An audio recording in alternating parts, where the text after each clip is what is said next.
Let's chat. Our friend Blake Vartanian is with us, Realty Pro 100, and he's on the front line. So I give you all this national data and all these things that are going on throughout the country. But as I've shared with you many, many times, you know what that's good for? Filling airtime. And telling us how wrong Diana Olick is, because you're not buying a national home. You're contemplating buying or selling a home in your neighborhood. So you're actually talking to people every day that's on the streets. Yeah, it's a very local conversation, right? Because literally block by block, zip code by zip code, every story is a little bit different. The main thing to keep in mind, and I'm operating today without my traditional wingman, Jim Norton, and so I feel like half my brain is sitting out there in the audience. Oh no, I'm sorry. Sorry, Jim. I wasn't going to put that applause. So I had a yippee in here somewhere, but I don't know where that one went to. So he made me say all that. Oh, okay. And so for those of you who don't know, Jim and I have known each other since elementary school, and we grew up in the same neighborhood. So we hung out in the same garage, and we had a very great experience growing up in the city of Placentia. And it was a very community-oriented experience where we all learned to cooperate and learn from one another. And you were part of, Ron, a very communal learning experience last week, where we had 6 of the top lenders in the community here at our office, and you were part of that conversation. And I want to thank you for volunteering to put yourself among some of the best lenders in the industry. I know that's potentially offensive to the ones who weren't included. That's not our intent at all. It's to give recognition to the high quality work that you do. And so when you look at the lending. Before you go too far with that, Blake, I want to throw one thing in there. Yeah. So I share all the time that the first loan I did or helped on, was in 1983. Yeah. And there was some really, really exceptional people in the room. And I can tell you this, that even having been in the industry as long as I have, I found things that I was learning in that environment. And the beauty of that, and the reason I bring that up is not to tout my own ignorance, but there is some, is the fact that in a group environment, that people that take the time, that are professionals in what they do, they actually show up to events like this for further education. Yes. Right. So there's probably 50, 60 people in the room. Oh yeah. Who probably could have been somewhere else on a Thursday morning. I mean, finally the rain had stopped, so we could have even gone to the beach. Well, maybe it was raining. I don't know, but only in the beginning. Right. So they could have done other things, but they found it important to be in that room to get further education, to go out and help you out as a consumer, as a listener. So I that was really great that you put that on. Well, what we wanted to showcase is that so in your case, it's been 4 decades of experience of watching the cost of money, right, and how it impacts real estate. So when you look at when people refer to what we're going through as a housing crisis or a housing adjustment, that's not really true, because the house is still the same, right? Right. The real estate hasn't changed. The only thing that's changed is the cost of the financing in order to get it. Sure. So in repositioning yourself, there are ways to win even in a market where the interest rates are high. When I started, they were almost 19%. But when I bought my first house in 1979, 2 years prior to that, they were only 12%. Only 12%. So, which once again shows that Blake is much smarter than me, because I waited till 84 and I paid 18%. Yes. and so, everyone has their first home buying experience. So my next door neighbors, they just moved in over the weekend, and I don't know what their interest rate was, but I do know they paid $1.14 million for a house that originally sold for around $45,000 back in 1972 or 3. Wow. Okay. So in that house you could have purchased in 2019, just 3 years ago, for around $850,000. So it went up almost $300,000 in the last 4 years, yet they're talking about a price adjustment downward of 2% or so. But that's based off of the median price, not the average price. So the difference is the median price is the halfway point between the highest sale and the lowest sale, right? That's all it is. Not average. Which is not an average. So if you have a sampling where fewer higher priced homes sold in that particular cycle, it's going to affect the median price downward. Right. But that doesn't mean the valuation of your home changed. Not at all. So what you have to do is bring in an expert who understands that at the point at which you're thinking about selling, and get the opinion that matches what your personal belief is. Now, if you believe that your house is worth more than the others in the neighborhood, and by the way, I've never interviewed a seller, not one time, who has told me that their house is worth the least in the neighborhood. Right. They all believe it's their castle, and I never try to persuade them either way. I make no comments about their house because it's their castle.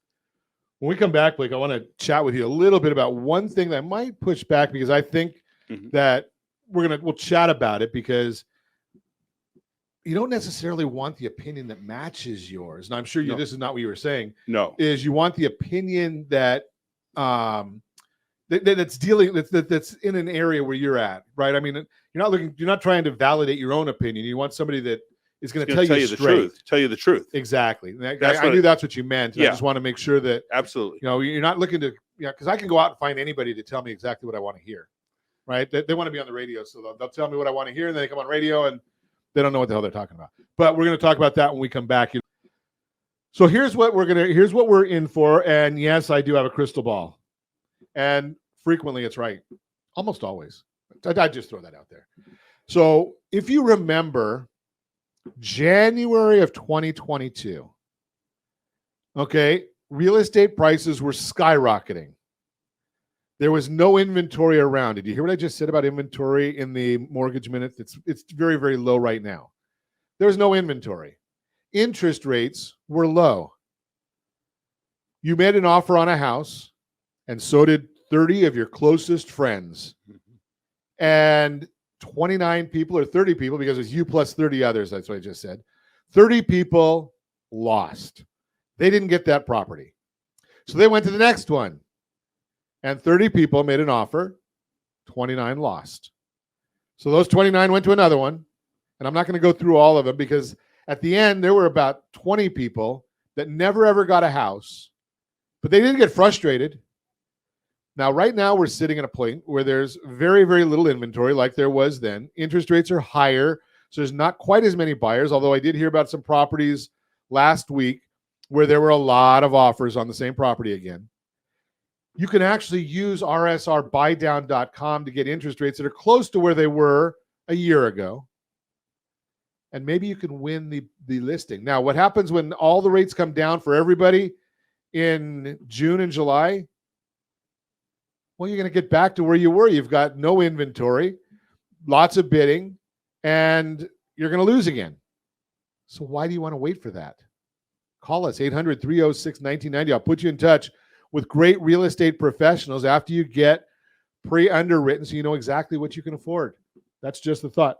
Did I miss anything on that one? No, I think in the absence of a life event, or possibly, just a desire that for someone who says, I know a year ago I could have gotten interest rates at or around 3%, maybe a little bit lower, maybe a little bit higher, and now they're double that or more. The only reason they're going to move is because there's some kind of personal incentive or motive. So we call them the 6 Ds here on Ron Siegel Radio. Let's hear that, because I remember you said that the other day, and I was really impressive. What's more impressive is that I sometimes remember. Yeah. So we've got diplomas, diamonds, diapers, death, divorce, and default. There you go. So those are what you're talking about, life events. Yes. Right. And so when we look at the environment, the way I would say the best way for a buyer to understand when the values have shifted, or for a seller to understand, is if you see 3 or more for sale signs with no pending signs on a specific street over multiple streets in a desired neighborhood. So if you only have 2, that's just competitive, and that's normal. But when they start stacking up and 3 or 4 listings are now active on the market, the way that the seller is going to get those properties sold, if they've been on the market for 2, 3, or 4 weeks, is they have to start cutting prices. And so that's where, you'll notice a shift in the marketplace. But until we get to that point, it's still a seller's market. And so that's, there's no signs of there being enough inventory. And the Fed action of raising interest rates is it's like taking one tool out of the toolkit and using it as the only solution to rebuilding an engine. And the economy is an engine, not a single focus that just needs a hammer to stop inflation. What it needs is, we need more supply, because supply and demand, if there was an increase of supply of housing in the marketplace, and people had a chance to shop and make a right choice, and they had 20, 30 days in which to act, we would be in a more normal, balanced market. But right now we're in a very decisive, tight inventory, because the cost of moving is so punitive, in the form of refinancing your investment hold, that's what's slowing down the housing industry, in my opinion. Well, you said it spot on, and kind of the funny part of what you said there, Blake, not intending to be funny, and it is funny in a ironic way, yeah. Is the Federal Reserve is increasing interest rates on one hand, yeah, and increasing their balance sheet on the other hand, which they're not telling anybody. What does that mean? So the Federal Reserve, up until before Silicon Valley Bank, they were basically buying about $4 billion a week in bonds. That is called demand. When they buy more bonds, the bond prices go up, which means rates go down. Since Silicon Valley Bank, they're buying about $200 billion a week in bonds. $200 billion. So they're raising rates, saying, oh, we're doing this for inflation, but they're also the ones that are buying the bonds, which has helped bringing the bond prices down and bringing interest rates down. So it's a kind of a fight right there. The other thing that I wanted to share, following up on what Blake was saying, is go to rslistana.com. rslistana.com. You can put your personal information in there. We don't spam you. We just put it so we can send you the data you want, right? And then put in your zip code or a desired zip code, anyone in the United States. And it'll really give you, just for that zip code, it drills down real small on that particular zip code and says, is it a buyer's market or is it a seller's market based on inventory conditions? So I just happened to put in 92807. It's a zip code in Anaheim Hills. And it shows there that it's a strong seller's market right now. Average days on the market is 106, median days 112. But here's the issue.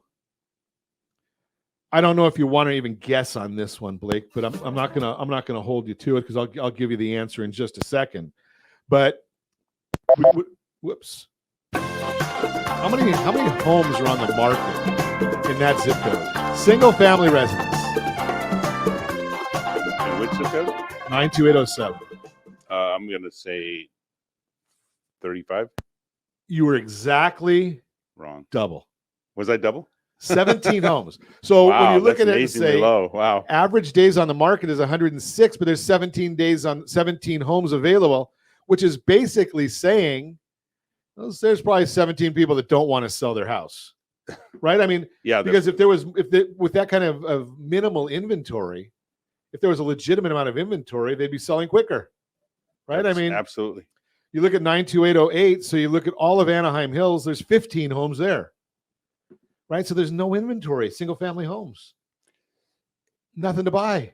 No, so it's like going into a store with one item on the shelf, right? Right. If you don't want that item, you're not going to do anything with it. I mean, if you're not looking for condensed milk, right, and that's the only thing on the shelf, it's like, why would I buy it? Yeah, I wanted another bottle of Tito's, and we had a bottle of condensed milk. Yeah, it's like, right. I went in for steak, and they gave me shrimp. You know yeah, what exactly. I mean? And I'm allergic to fish. Yeah, not really. That's just a joke. Right. So the bottom line there is, if they don't have the right thing, it can stay there forever. But that's why when you look at this report, it tells you it's a strong seller's market. Give me any zip code you want, we can put that in there. So if you go to rslistana.com, rslistana.com, you can go in there, put your information in there, tell us what zip code you want, we'll send you a report. Continuing our conversation, Blake Vartanian, Realty Pro 100, is with us in the house. we're chatting about real estate. And, Blake, I don't know if you follow this one. Some people don't. But I was he's a busy guy, so he doesn't get to listen to Ron Siegel radio every morning. But last week we had a report that based on history, the number one week for listing properties in 2023 statistically is coming up. And that will be the week of April 16. And, there's not a whole lot out there to buy. And I don't know the catalyst of will that happen again?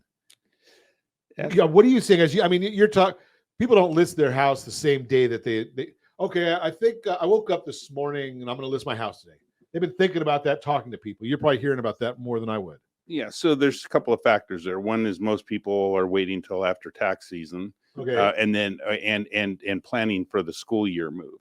Right. So depending on how their real estate agent they're talking to has advised them, I call that getting into the market just the day after the market peaks. So and so you still get a high valuation, but last year if you go back and look at the statistics in the month of June were a disaster for the entire housing market across the country. What statistics are you referring to? Well, so the closed numbers, the total transactions that closed in June, which is typically the biggest month of the year, right, was among the lowest of probably any year. Was last June, because that was the culmination of multiple interest rate hikes by the Fed, which chilled the market. So last year on April 30th, we sold a property that had been listed at the beginning of April. And when it closed on the last day of April of 2022, I told the seller, I think the market actually peaked today. And he goes, what? I said, because the buyers who were coming in after your house went into escrow on those 30 offers, they were all projecting lower offers. They were all willing to offer less than the 100,000 over the asking price that you got. I said, so he closed it. He took his money and he moved to New York. And he was able to buy in New York because the New York market had been super hot the previous 6 months, and he couldn't even get an agent to talk to him. But now he was in a position where agents were actually returning phone calls, willing to work on behalf of the buyer. And he paid all cash to buy into a co-op, and it took him over 5 months to close the deal because the co-op board of directors had to approve him and his family and all of his investments and make sure that he was part.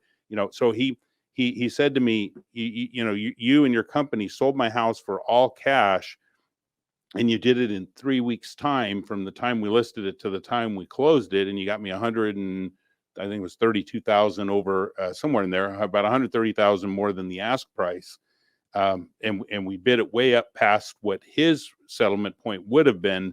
But if that buyer had backed out, the chances are he wouldn't have gotten that same price in May. So I want to unpack a few things that you said there, Blake, because as a consumer advocate, one of the things that I'm most concerned with is you, right? So one of the things Blake made a comment on is when the business was real busy, some agents weren't returning phone calls. Are they looking out for you? Probably not. No. They're just if you ever played sports, they used to call that, when I played sports 150 years ago, they called it cherry picking, right? So if you were a basketball player, at my size, I was not, but in gym class, we had to play basketball. So what did I do? I stayed at one end of the court and I never went to the other end. Called cherry picking. So if I was a defensive guy, it was good for me to be defensive because my vertical jump was basically my tiptoes, right? But I could take up a lot of space. I still take up a lot of space. But I could, I just stayed there and waited for the ball to come to me. That's what real estate agents were doing, the less than professional, right? The professionals, they knew they were in business. So either they had a team or they had a group of people or they had a group, somehow they were taking care of their clients because they wouldn't let them go somewhere else. Well, and I look at it that the seller's interest is, if you're a listing agent, that's your responsibility. And the only way you're going to find out what's possible is you have to turn over every rock, return every call, because you have, colleagues out there who are looking to bring potential buyers, and too many agents in our profession might focus on, I want to sell it myself. And I understand the motive behind it, but is that in the seller's best interest? Now, Blake's too professional to say it. I will. Okay. Greed. Okay. Right. And the consumer is not being served when the buyer's agent and the listing agent are the same person, because you can't chase two rabbits. Doesn't work. Just throwing that out there, my opinion. Yeah. Well, and I know there are people who can navigate that responsibly, and I've spent my whole career seeking that balance. Sure.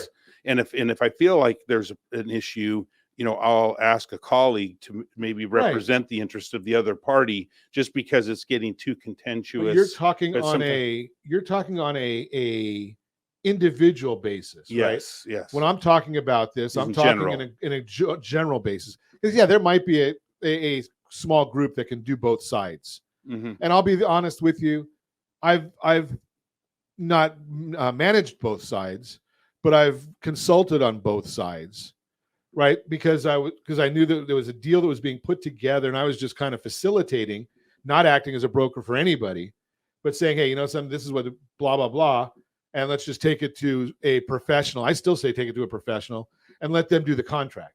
Well, what I'm was all done, and what I'm referring to is more devious than that. What I'm referring to is the dismissal of other people's offers represented by other companies to the detriment of your client, because you have a selfish motive, or you might have it. Right. And that's completely, outside of the scope of what would be considered any kind of reasonable professional behavior. Right. Not ethical. So, right. Unethical, irresponsible, certainly something. If I was the seller and I found out that an agent had done that, I mean, we recently found out that an offer was not submitted, and that the seller had no idea that our client had submitted an offer. Which, as I understand it, is completely against the rules of and ethics and everything else within the industry. And so, there was a time when we got to present them directly to the seller. Right. And I think those days were served well, because, as the agents, we might even congregate on the front lawn with our offers, talking to one another while we were waiting for our chance to present. Sure. And be invited in, and everyone's voices got represented. Now you email or isn't that amazing how that goes?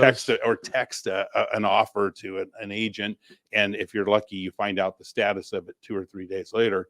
And that personal representation is so important, in my opinion, to advocate for your client. So you probably go back to the days when and Linda Eisenman is on here.